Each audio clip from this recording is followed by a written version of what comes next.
Salut à tous et bienvenue sur la chaîne des entrepreneurs. Aujourd'hui, nous allons explorer ensemble un sujet essentiel pour tous ceux qui souhaitent se lancer en affaires: comment valider son idée d'affaires. Avant de plonger dans l'aventure, il est indispensable de clarifier votre concept, d'en analyser tous les aspects et de le confronter à la réalité du marché. Alors, installez-vous confortablement, et c'est parti.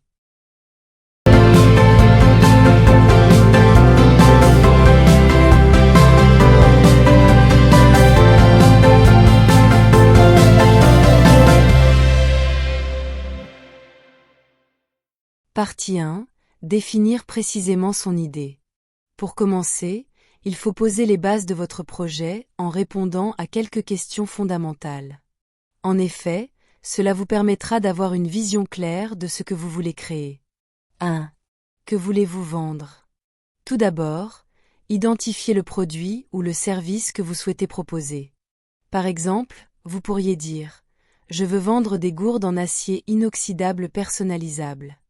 De plus, pensez à la problématique que vous résolvez, par exemple en réduisant l'usage des plastiques jetables. 2.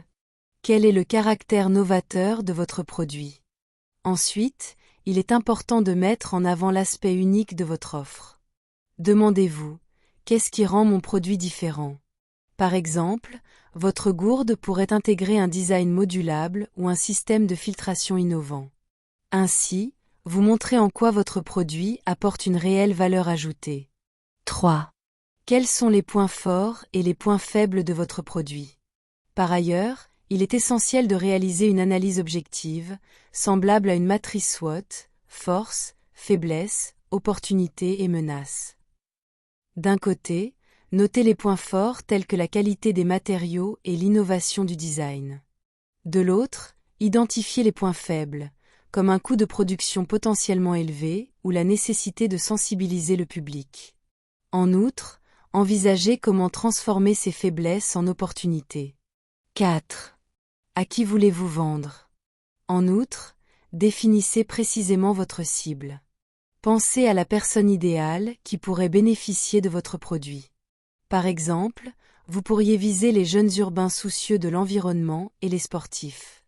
Ainsi, vous affinerez votre communication et votre stratégie marketing. 5. Comment voulez-vous vendre? Finalement, réfléchissez aux canaux de distribution. Par exemple, vous pourriez décider de vendre en ligne via un site e-commerce et sur des marketplaces, tout en explorant des partenariats avec des boutiques spécialisées. De plus, pensez à la manière de fidéliser vos clients via les réseaux sociaux ou une newsletter. Partie 2. Confrontez l'idée à la réalité. Une fois votre idée bien définie, il convient de la tester face à la réalité du marché. Pour ce faire, vous devrez 1. Rechercher des informations sur votre cible. D'abord, comprenez les besoins réels de vos futurs clients. Par exemple, utilisez des enquêtes en ligne, des interviews ou organisez des focus group afin de recueillir leurs attentes et habitudes. Cela vous permettra d'ajuster votre offre en fonction des retours obtenus. 2. Étudiez vos concurrents. Ensuite, analysez les acteurs déjà présents sur le marché.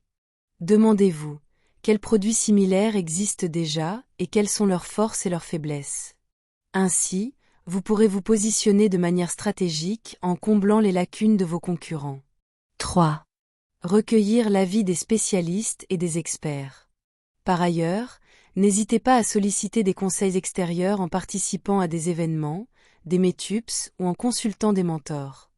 De plus, ces échanges vous offriront une perspective professionnelle qui vous aidera à affiner votre idée. Partie 3. Délimiter le marché visé. Il est également primordial de bien délimiter le marché que vous ciblez. Pour ce faire, posez-vous les questions suivantes. 1.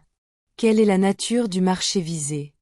Par exemple, déterminez s'il s'agit d'un marché de niche ou grand public, en expansion ou saturé. Cela vous permettra de mieux orienter vos efforts et d'identifier les opportunités. 2. Quelle cible pressentez-vous? En outre, affinez le profil de vos clients potentiels en précisant des critères tels que l'âge, la localisation, le comportement d'achat et les centres d'intérêt.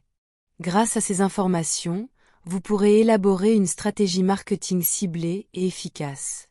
Partie 4. Décrire précisément votre activité et analyser les contraintes. Passons maintenant à la description détaillée de votre activité, ainsi qu'à l'analyse des contraintes à anticiper. 1. Décrivez votre activité en détail. Pour commencer, expliquez comment se décline votre offre au quotidien. Par exemple, si vous proposez des gourdes personnalisables, décrivez le processus de conception, de fabrication et de distribution, ainsi que l'interface en ligne qui permet aux clients de personnaliser leurs produits. En d'autres termes, soyez précis pour que votre vision soit claire.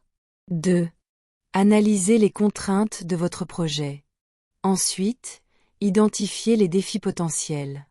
Ceux-ci peuvent être financiers, coûts de production, investissement initial, logistique, gestion des stocks, distribution, réglementaire, normes de sécurité, ou technologiques, développement de l'interface, maintenance du site. Par ailleurs, réfléchissez à des stratégies pour surmonter ces obstacles, par exemple en cherchant des partenariats ou en consultant des experts. En conclusion, valider son idée d'affaires repose sur plusieurs étapes essentielles. Tout d'abord, définissez précisément votre projet en répondant aux questions. Que voulez-vous vendre? Qu'est-ce qui rend votre produit innovant? Quels sont ses points forts et faibles? À qui et comment voulez-vous vendre? Ensuite, confrontez votre idée à la réalité en étudiant votre cible et vos concurrents, et en recueillant l'avis d'experts. Par la suite, délimitez clairement le marché visé pour orienter votre stratégie. Enfin, décrivez précisément votre activité et anticipez les contraintes pour élaborer un plan d'action solide. Si vous avez apprécié cette vidéo, n'hésitez pas à aimer, commenter et vous abonner pour plus de conseils sur l'entrepreneuriat. De plus, partagez vos expériences et vos questions en commentaire, car j'adore échanger avec vous sur ces sujets.